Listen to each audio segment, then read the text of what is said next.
If you knew me, you would know that my parents are divorced. To other people, divorce means broken. It means I have a bad family. I have to come up with excuses and reasons I can't hang out on the weekends I'm with my dad. I see my friends' happy families, and I want that, but there is nothing I can do to make it happen. When I tell people about my family being broken, it scares me. It scares me because people judge me for things that I cannot control. I didn't want my parents to be divorced, but it happened anyway. When I hear someone make a joke about it, my divorced parents, I go cold. Some of my friends see a family on television having problems, and they think it's funny. It's true, divorce changed me, but it made me stronger. If you don't like me because my parents are divorced, fine. Don't like me. Bully me. Make fun of me for it. In reality, you may be breaking me down, but it only makes me stronger in the end. If you knew me, you would know that I am sometimes made fun of because I'm different. Every day at least one person asks me if I'm gay. I really get sick of people saying that. I mean, even my own family asks me. I don't have problems with gay people. Is it just because I wear skinny jeans and have interests in designing clothes that cause people to ask me questions like that? Those two things don't make a person gay. It just makes me who I am, and I'm proud of that. If you knew me, you would know that I get made fun of for hanging out with white people.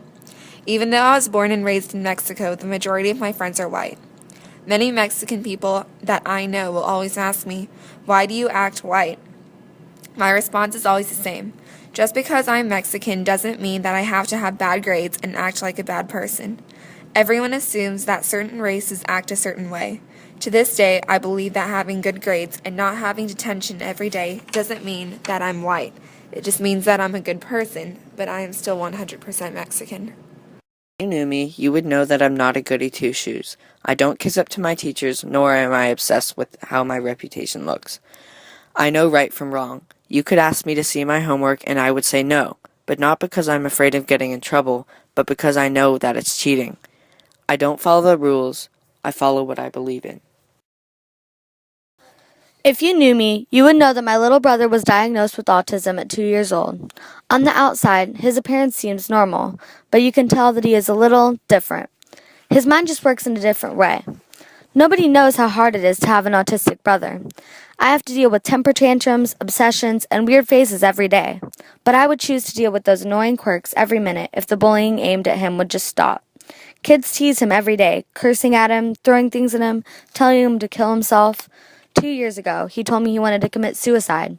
A 10-year-old shouldn't be thinking about suicide. That night, my brother was admitted to the hospital for harming himself. I was home alone, and I sat down on the couch and cried. I realized how terrible my life would be without the little boy that makes me smile. When my parents brought him home a few days later, I ran to him and hugged him so tightly. I knew then that I would always stand up for him no matter what. People still bully him because he loves One Direction or because he is devoted to ballet. It tears me up inside when people call him gay. One mother at his elementary school told him that he was an animal and needed to be locked up. My brother has found a safe haven in our ballet studio. The girls respect him and treat him like he's their own brother. He's been a lot happier and has made great strides. He has stopped his therapy treatments and won both a dance competition and an art competition through school. He is smart and healthy, and I love him. He's not gay because he loves to dance, and he's not retarded because he thinks in a different way. He's my brother, and nothing is ever going to change that. If you knew me, you would know that I had an older brother who died at 10 days old due to misplacement of a kidney. You would also know that my father is an alcoholic and causes my family to suffer. The smell of alcohol and cigars on his breath really does traumatize his children.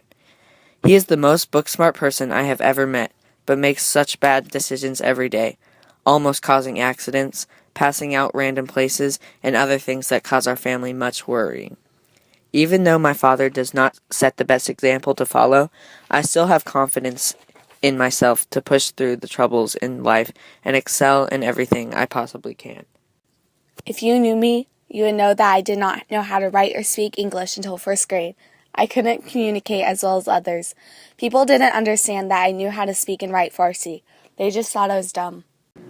If you knew me, you would know that I am me, not anyone else, just me. I was one of those kids that was quiet and did what I was supposed to do. People didn't talk to me very much because they didn't know me. Once they give me a chance and get to know me, they think they know everything about me. One time this girl walked up to me and told me everything she knew about me. Sadly, she knew nothing about the real me, only what she saw on the surface.